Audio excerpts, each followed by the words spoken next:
First of all, this is Oscar Cruz. I'm the Director of Community Engagement and Advocacy at Families in Schools. Families in Schools is a nonprofit organization based in Los Angeles with 10 years of existence, and our focus is to bring parents and communities involved in their children's education in order to increase academic outcomes. So we're very conscious that family and community engagement is very critical to be able to get the outcomes that we want and to be able to help schools be able to reach the academic outcomes that everybody expects for all children. We strongly believe that the teachers are the number one and most important actor in a child's education, and the parents can play a significant role in working together in partnership with teachers and the school system in order to make sure that the children receive the support they need both within the school and within their home. So overall, all of our programs are based on that philosophy of school and home partnerships. I would invite you to learn more about Families in Schools at www.familiesinschools.org, or you can simply just reply to the email where you got the confirmation, and I will be able to provide you more information. This call was coordinated with United Way of Greater Los Angeles and Families in Schools in partnership with LAUSD, because we believe that working together, the nonprofits could be valuable partners again in being able to implement an educational reform initiative such as the Public School Choice Resolution. As all of you know, the Public School Resolution was designed to tap into innovative ideas and educational models that aim to turn around low-performing schools. Through this process, teams of educators, nonprofit groups, and charter schools can apply to operate and help turn around low-performing schools. And we did have one round of the Public School Choice Resolution last year, and this is the beginning of the second round, which United Way and FIS believed it was important to provide more information to communities and stakeholders, all stakeholders, educational community stakeholders, on the process that is going to be implemented. So we're working very closely with LAUSD to be able to help them be able to reach out to the stakeholders. So this is the objectives of the call today, is for you to be able to learn more about specifically the timeline, the new community engagement activities that will be implemented as part of the round 2, and also to hear more about the RFP for potential applicant teams, which was already posted. The draft was posted for community and stakeholder input, so we'll go over that. So in terms of the agenda, those are going to be the two basic themes. One is going to give you an overall review of the new process and how community and stakeholders are going to be engaged in the round 2. And the second main point is to discuss a little further the RFP that was the draft RFP that was released and is posted on LAUSD's website for interested applicant teams. So what I wanted to do right now is introduce Monique Epps, who will be able to address some of these issues. Monique Epps is a part of LAUSD, and she works under the Innovation and Charter School Divisions. And Monique, if you can introduce yourself, that would be great. Sure. Thank you, Oscar. As Oscar mentioned, my name is Monique Epps, and I am the Director of Innovation and Charter Schools Division. I oversee at this point many of the schools that have been granted flexibilities from the district and from the union contract. In addition to that, I'm also working very closely on the public school choice process. For those of you who were involved with the public school choice process last year, you will know that it was an initiative that came out of the superintendent's office. This year and every year going forward, the public school choice process will be under the Innovation and Charter Schools Division. And one of the primary reasons for the move from the superintendent's office to our office is just to make sure that this is a process that's really embedded in the fabric of the district.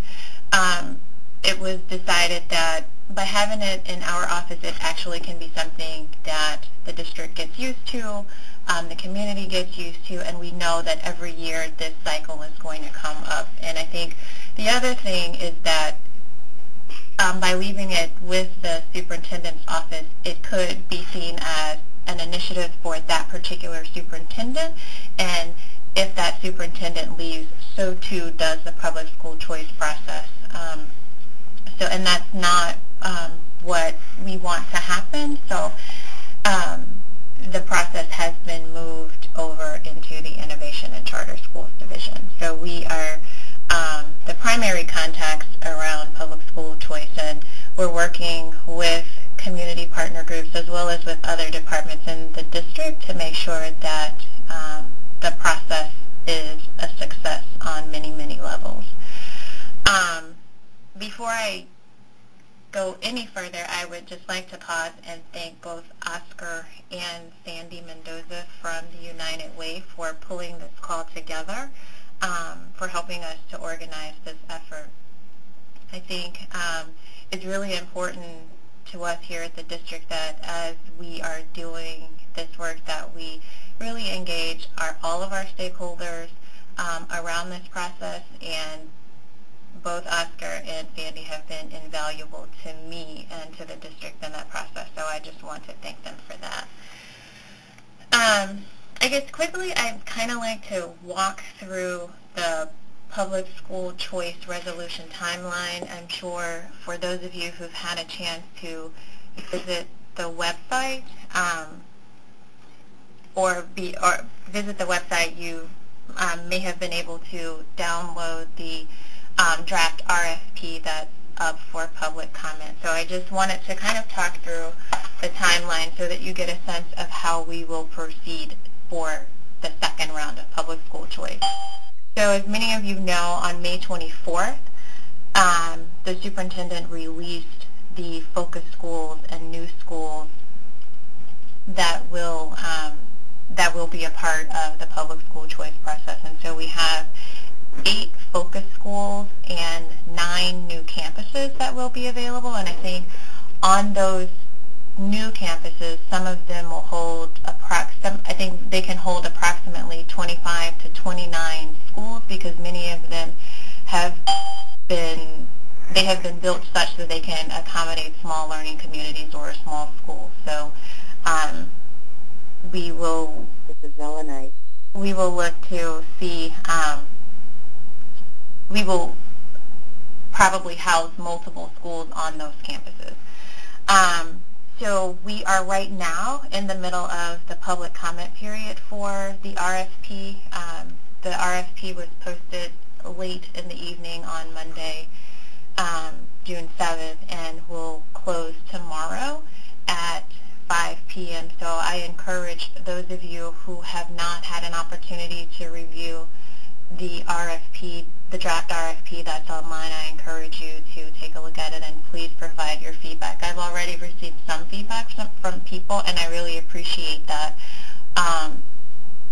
And I know, and some people have given feedback just on the way the comment form is presented, so I would encourage you to not let the comment form be a hindrance if it doesn't work for you, because I've been told by some that the comment form doesn't necessarily work for them. So if it doesn't work for you, don't let that be a hindrance in you providing your feedback. Please still do provide feedback on the RFP because your input and feedback is valuable. And I don't think this was mentioned on the website, so let me pause and mention it now. If you could, please email your feedback to psc@lausd.net.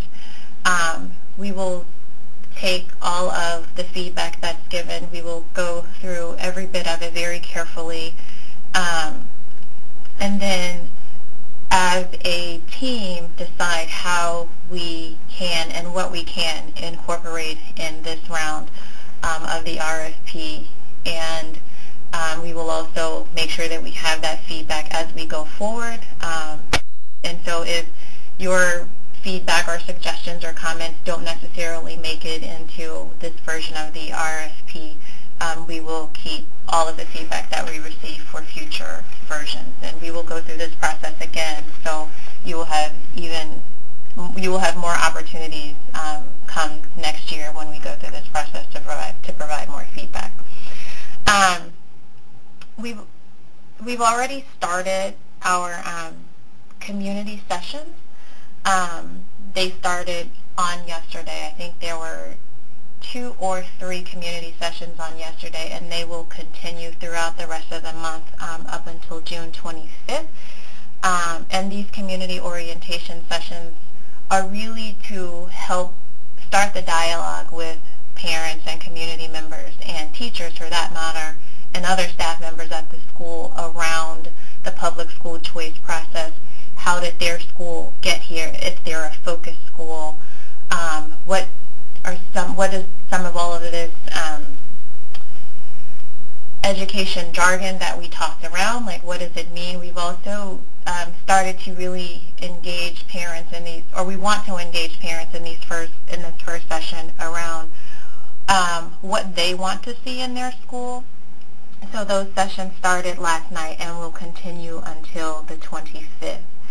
On June 14th, which is this coming Monday, we will re-release the Public School Choice 2.0 RFP, and this will be the final version of the RFP for this round, and that will be the version of the RFP that applicant teams are expected to respond to this session. We will also start our applicant team orientation seminars on Monday, and they will go from Monday through the 18th of the month. So all of next week we will do applicant team orientation seminars at various points around the city. I don't think the locations are posted on the website at this point, but I will make a note to self to make sure that those dates, times, and locations are up and available on the website, so that all of you who are interested, or if you know anyone who might be interested in attending an applicant orientation seminar, that you can make that information available to them. Monique, let me just add about your new website so everybody has it. Mm-hmm. The specific website for the public school choice is publicschoolchoice.lausd.net. That's the new portal you're using to post all this new information. Yes, that's exactly right. And in case you cannot find, it or you don't remember that address, you can also access it from the old Public School Choice page. There is actually a link that says updated PSC 2.0 website. So in case you forget how to get to the new website. Thank you for that, Oscar. As soon as the call is over, I'm going to send an email to everybody who registered with follow-up information, including the Public School Choice website. Great. So letters of intent are due on June 30th. Letters of intent secure your space, so to speak, to submit a full application. And full applications are due in December. They're due on December 1st. So a lot more time this year than last year. I think last year you guys, those who responded to the RFP probably had about a month and a half to 2 months to actually respond. This year teams have 6 months or so to respond to the RFP. June through December will be applicant support. We have partnered and are trying to develop even more partnerships with organizations around LA, with individual consultants, and we will also put on some workshops ourselves just here. And when I say ourselves, I mean LAUSD will put on some workshops to support applicants in the writing and the development of their proposals. So we are partnering with LASD, which is the LA School Development Institute. We're also partnering with the LA Small School Center and the Center for Collaborative Education, and trying to establish a partnership with the California Charter Schools Association to make sure that we are supporting all teams in their efforts to write really strong proposals for this round of public school choice. June 28th through July 9th will be another round of community meetings, and I won't go into detail about the community meetings right now because I will talk more specifically about those in a few minutes. October 4th through the 29th will be a second round, or the third round of community meetings where we're talking about the school plan updates. Full proposals are due on December 1st. We will also start our completeness checks of the proposals on that day, and the completeness checks are really just our way of making sure that all of the information that was requested in the proposal is actually there. And then we will, as we are finalizing the completeness checks, we will send out an email to teams to let them know, yes, we have received your full application, everything is in order, and if we haven't, we will send out an email that says that as well. So just so teams know that we've received their proposals, or that we've received their submissions and kind of where they stand in terms of completeness. Application review will take place in December, pretty much from December 2nd, probably all the way through the 17th. We've added a piece in there this year with the capacity interviews. It's important to note that not all teams will be granted a capacity interview. It will be on a selected basis, though we will determine what teams we need to have a follow-up conversation with about their submissions. January 3rd through the 21st will be another round of community meetings where we're engaging the communities around the applications that were submitted from the various teams. In early January, we will also convene the superintendent's panel to review proposals. We will have another round of community meetings where community and families get to meet and greet and discuss the application or the proposals that were submitted by applicant teams. We will also, the advisory vote recommendation process will begin in January, between January 3rd and January 28th. Just to point out, we have gotten lots of feedback from many of our stakeholders, both internal and external, about the need to make some changes in the advisory vote process, and so we are actively thinking through that. We've actually brought someone on who's going to specifically be focused on that throughout the summer. So you will probably receive a phone call, or we will definitely reach out to some of you or many of you as we seek to gather your feedback on the advisory vote process and get your thoughts and recommendations on how it could be changed. But we're actively looking to improve upon the process. In early February, the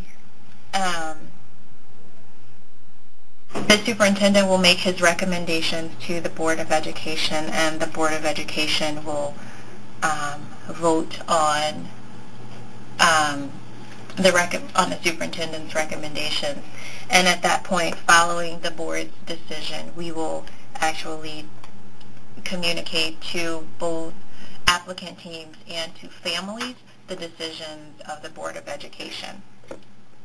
And then our post-approval support, we're looking to ramp up our post-approval support this year for both internal and external teams. And so we are looking to support teams both on the instruction side as well as the operation side and how to implement their proposals. I think we've learned a lot from this first round of public school choice on many different aspects of the process, and so we want to make sure that we approach this with a spirit and an attitude of continuous improvement. And we've heard back from our approved applicant teams from rounds 1 and 1.5 that additional support and more coordinated support would be very useful. So we are going to spend a good chunk of time over the summer and into the fall really trying to figure out what support should look like and make sure that it's rolled out in a coordinated and consistent way come February once applicant teams' proposals have been approved. Monique, I think that was a really good overview of the overall timeline. Could you specifically talk about, it seems that there's more community meetings this round? Yes. So thank you for that segue. Oscar is right. There are many more community meetings this round than in the last round. And again, like I think one of the real important pieces of the public school choice resolution is that we encourage partnerships among lots of different stakeholders. And we also want to make sure that our families are actively and authentically engaged in this process. And so to that end, we came together, the district came together with our community partners to figure out what does real authentic community engagement look like around the public school choice process. And so we decided that we needed to have more meetings, and also those meetings need to build on one another. So we have a series of 5 meetings that we are actually presenting between now and the time that the board votes. So like I mentioned earlier, we are already in the beginning stages of the first round of meetings, and that's really to go out to families and communities and talk to them about how and why your school became a public school choice school. What does it mean? What does the data for your school look like? What does it mean when you're a public school choice school? What does this mean for you and your community? So those meetings are going on now, and you can find the different dates for those meetings online. The second round of meetings, which will be I think between July 6th and July 30th, is defining database community expectations.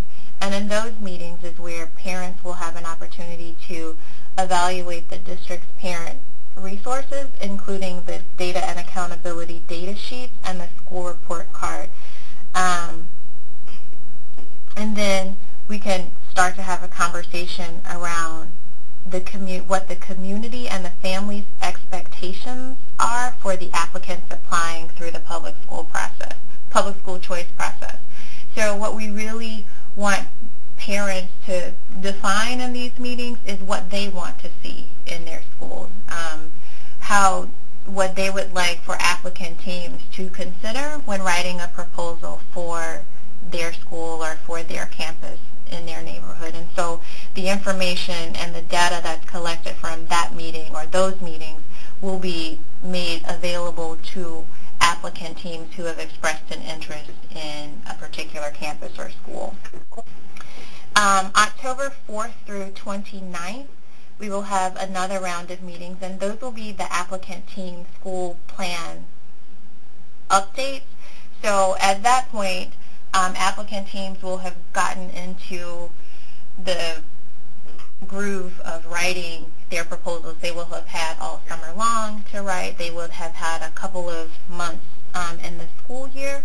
So we want to invite applicant teams to meet with parents and community members to discuss the drafts of the plan that they've written so far. And we will also make sure that parents are able to provide feedback and review with the applicant teams at the time the community expectations that were discussed in the meetings in July. The next round of community meetings will be held January 3rd through 21st, and those meetings will be an opportunity for parents to read through and evaluate the executive summaries of the proposals that have been submitted through the public school choice process. So we will have a community-based leader who will facilitate an impartial conversation to help parents understand the content found in each of the applicants' executive summary. And the executive summaries are about 5 to 7 pages, and they are meant to be a snapshot of what's found in the actual full proposal. Within that same time period, we will also have applicant presentation meetings, and that's where each applicant team will have an opportunity to present before each school community and take questions from the audience. And toward the end of that program, the school district, or we, will host an applicant team fair where families can discuss and obtain even more detailed information from the different applicant teams. So where they can actually go up and personally engage them based on the questions that they have based on what was either presented that night or based on what they read in their executive summaries. And then finally there will be the advisory vote. And again, we're still trying to figure out the details of the advisory vote, but as we come closer to what that will look like, we will roll that out and provide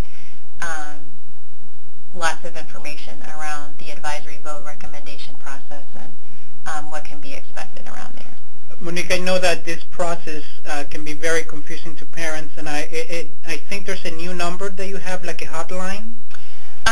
There is a new hotline number. The number is still in test mode at this point, but I am happy to give it out. I just have to, let's see if I can remember it off the top of my head. I have it here. It's area code. Do you want me to give it out? It's 213. Sure. 241-7000. And this is the number on the website, yes. Parents page. And this number is assigned to do what, Monique? So that number will, for parents who don't have access to the internet, we are trying to make sure that they can find as much information, learn as much information as they can on the website via this hotline number. So there will be a series of pre-recorded messages, and should that information that's provided in those pre-recorded messages not be enough for parents, they can either leave a voicemail where someone will pick up their call and then respond to their question, or they can press a number and speak with a live person, should a live person be manning that phone at the time. So we're trying to make sure that we cover all of our bases in terms of making sure for people who have access to the internet and who are very comfortable accessing the internet, and for those who are not, they can get the same information on via the hotline. And the messages will be in both English and Spanish, so families can hear the information in the language that is most comfortable to them.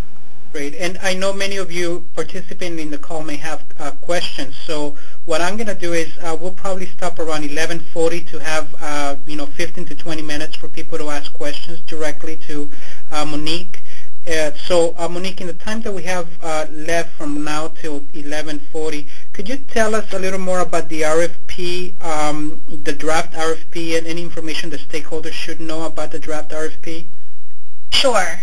The draft RFP, what we try to do in the draft RFP is make it as comprehensive as we possibly could so that we can include as much information up front for applicant teams so that they, in making their decisions around the school model or the school type that they wanted to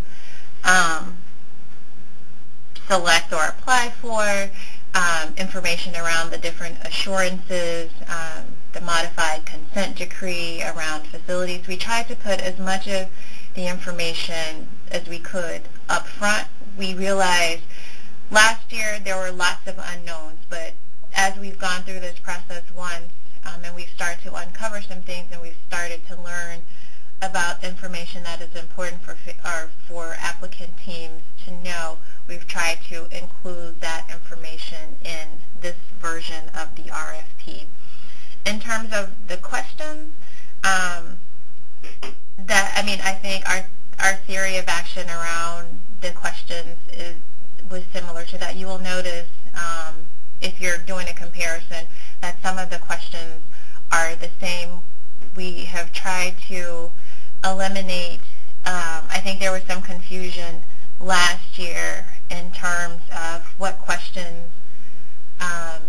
people were supposed to answer, so we've tried to make that very clear. I know for those teams that wanted to apply for pilot school status, they had an addendum that came out later. We've tried to put all of those questions in one document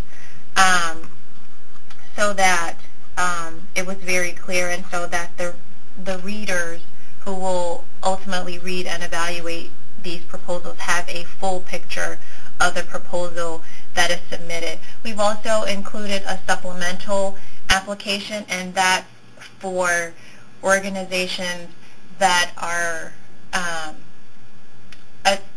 who want to become a charter school or who want to become a network partner school, because there is certain information that we need to know from those organizations.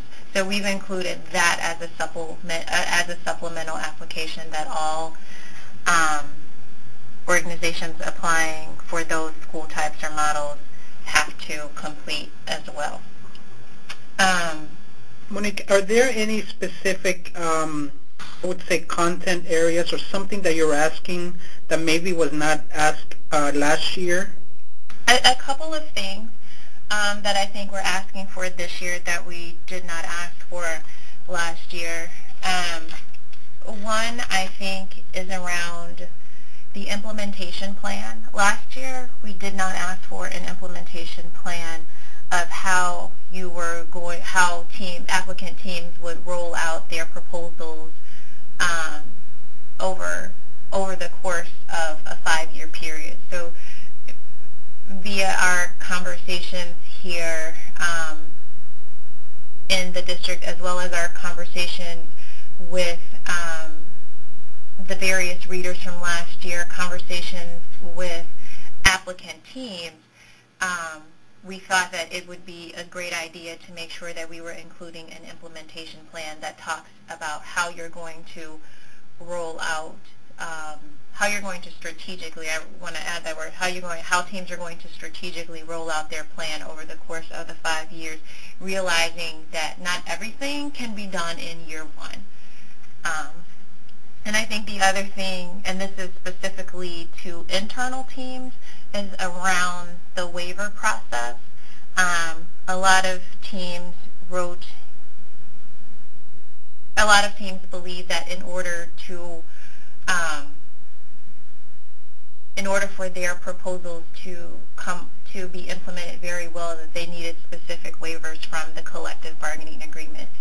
And we are actually still in the waiver process now, when it really should have been completed or the conversation started long before now. So we want to make sure that teams are identifying what waivers they need up front, and then we can can actually start the process of securing those waivers for the various teams.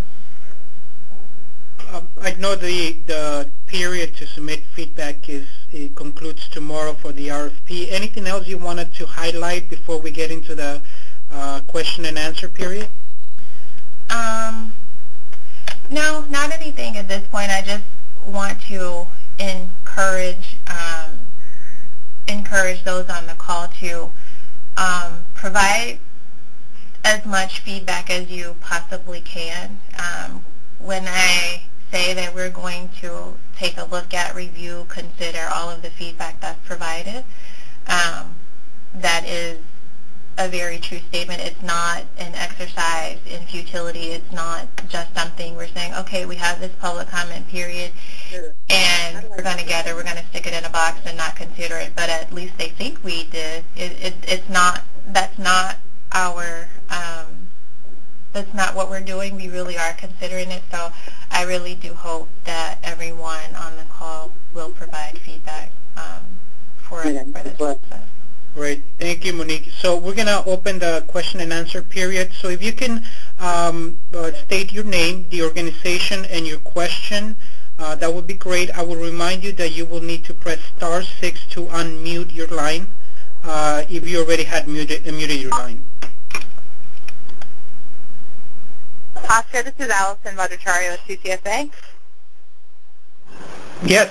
Can you hear me? Okay, great. I've got a few questions. First, I want to say thanks so much for setting up this call and issuing the RFP. We really appreciate you all being thoughtful about this process and integrating community into it as effectively as possible.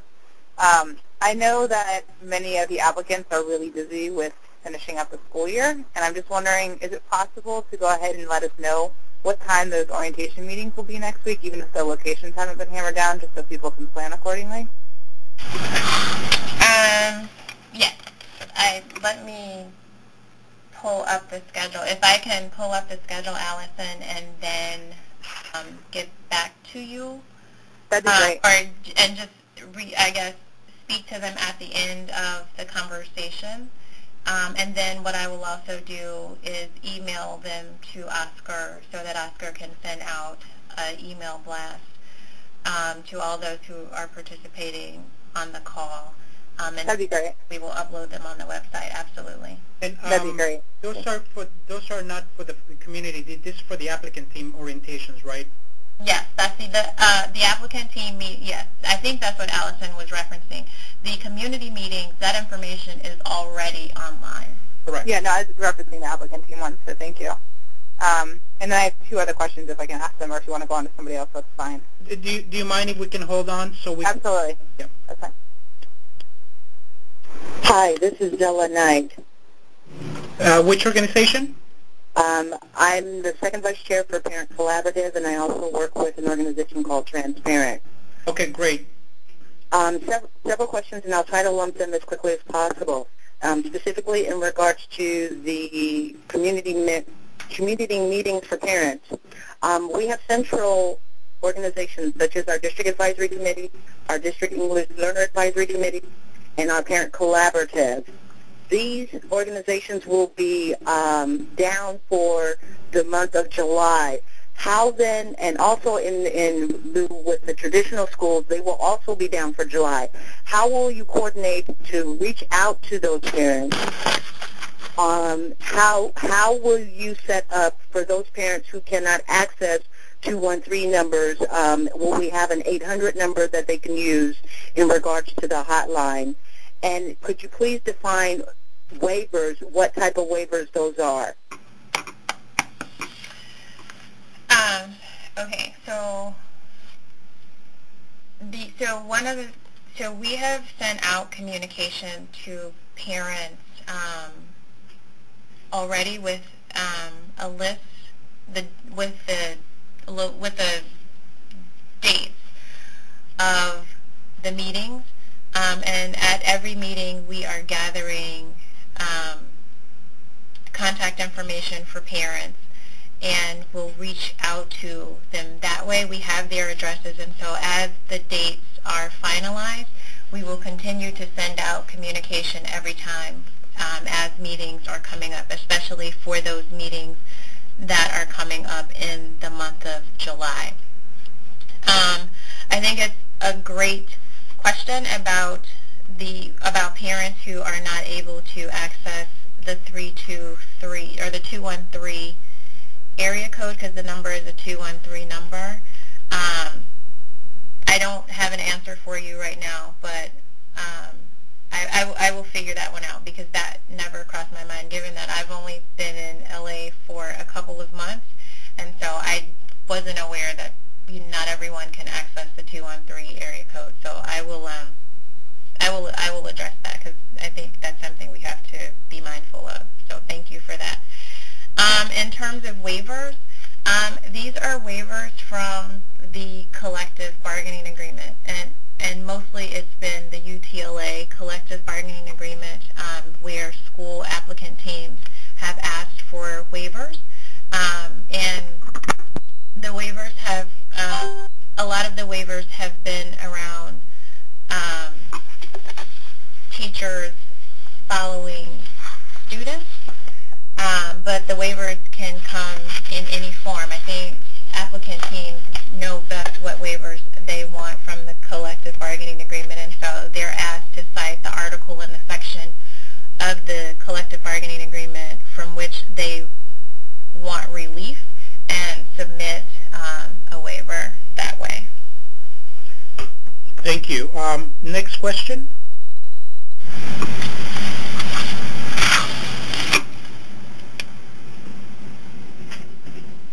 Anybody have any additional questions?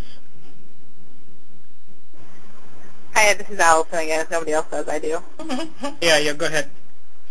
Okay, I'm just curious. I know in round 1.5, the superintendent determined that he wanted all the applicants to submit applications around dual language immersion programs. It sounds like he's probably not going to do that, or if he would have, it would have been included in the RFP. Is that accurate, or is there still a chance the superintendent could include additional criteria for specific schools? He hasn't thus far, but again, that's not to say that he won't, but he hasn't thus far. And that's probably the best answer I can give you right now. Okay. But should there be a change, we would communicate that immediately. Okay.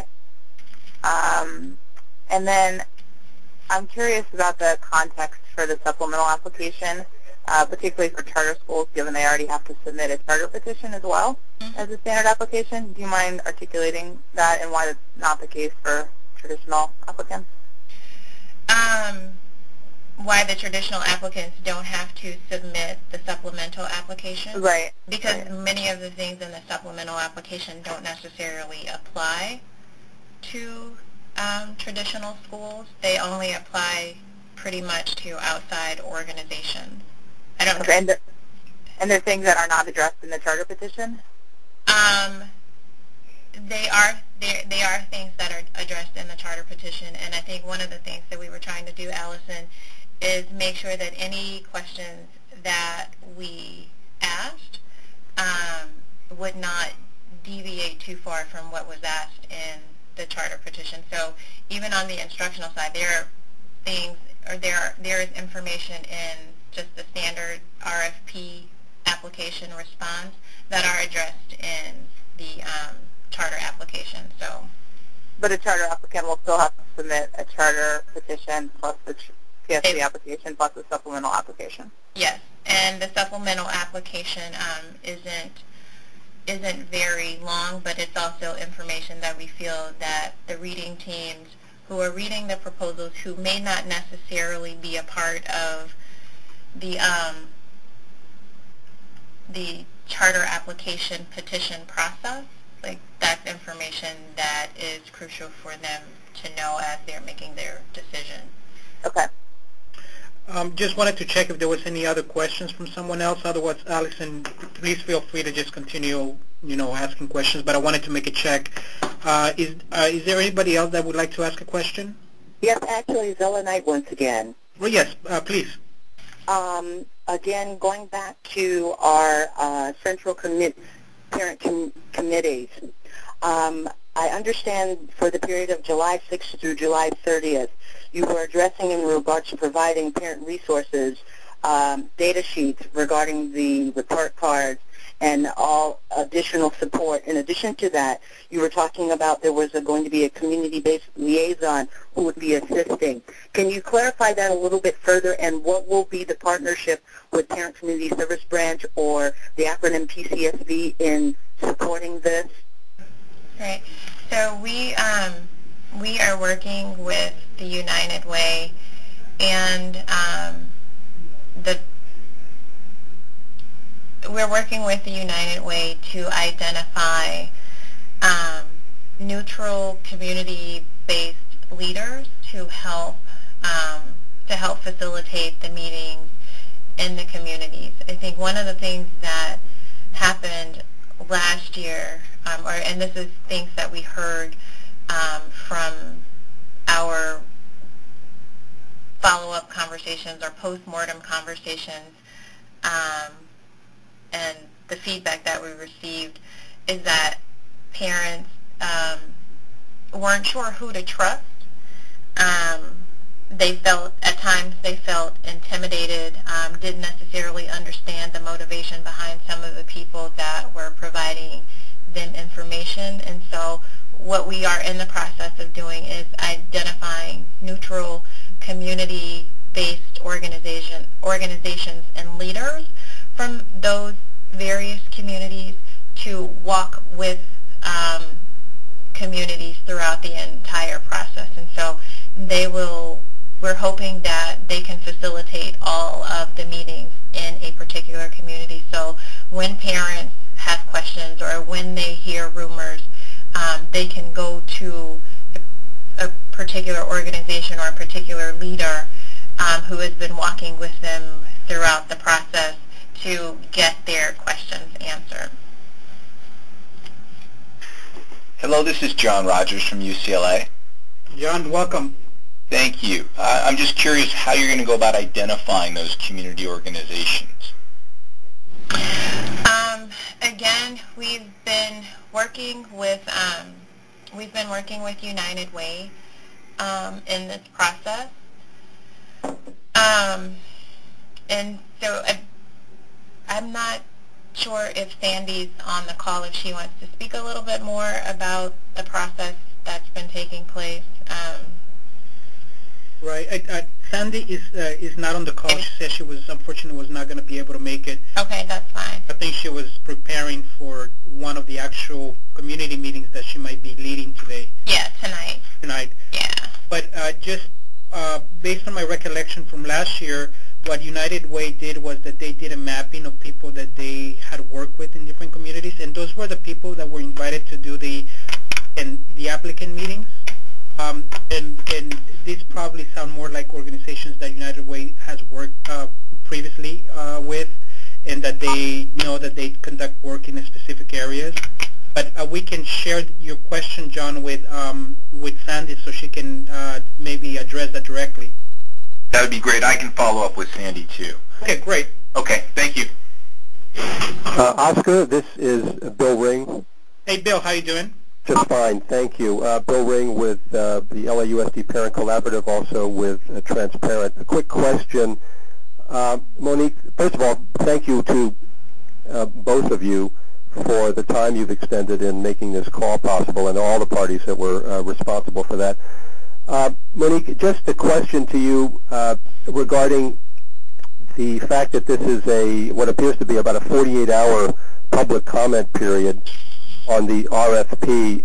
I'm grateful to see that it's there. I just didn't even get a link to the document until sometime this morning, and I know that a lot of our parents in schools and in our communities have questions that might be answered by the draft RFP, but also would like to have a process that gives them a little more time to respond.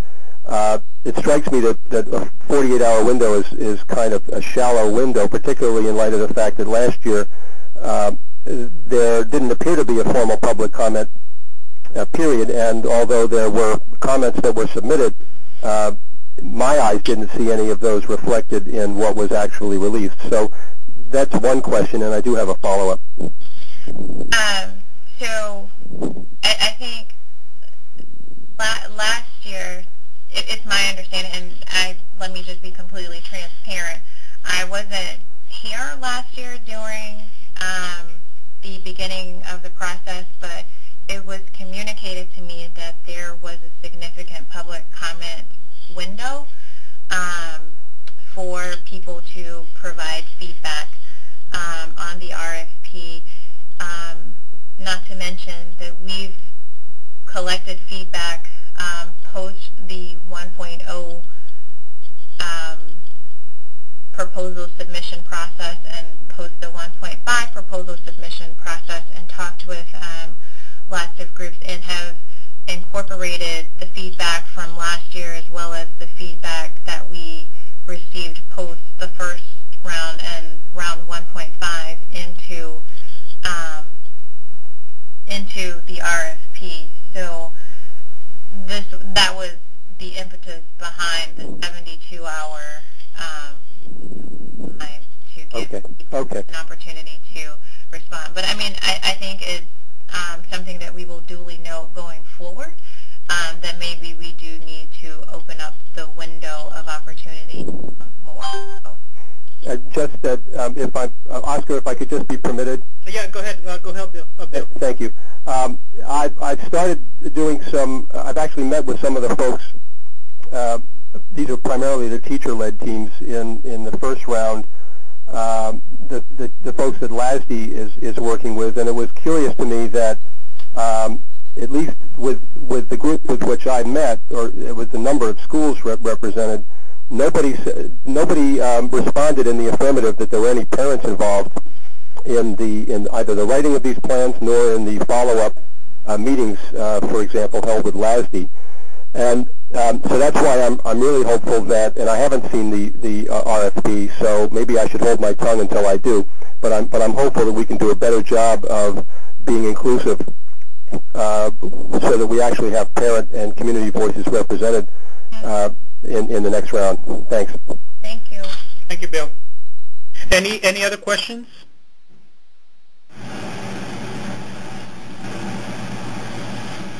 So, I guess, Oscar, if there are no other questions, I would like to respond to Allison's question, her very first question, which was around the dates, times, and locations for the applicant team orientation meetings. So on next Tuesday, June 15th at 4:30, we will be at Local District 3 in the large conference room, and the address for Local District 3 is 3000 South Albertson Boulevard, and that's at 4:30, and that will be to cover Local Districts 3 and 4, so Audubon Middle School, Los Angeles High School, Mann Middle School, Central Region Elementary School number 14, and Central Region High School number 13. So again, that's June 15th at 4:30 at Local District 3 in the large conference room. On June 16th at 5 p.m., we will be at Local District 5 in the Phil Saldivar Conference Room. That address is 2151 North Soto Street. That will cover Local Districts 5 and 6, and schools, Central Region Middle School number 7, Central Region High School number 16, and Huntington Park High School. Great. On June 17th at 4:30 p.m., we will be at Edison Middle School in the cafeteria, which is located at 6500 Hooper Avenue. And that's specifically geared for Local District 7, which covers Muir Middle School, South Region Elementary School number 6, and South Region High School number 2. On June 21st at 9:30,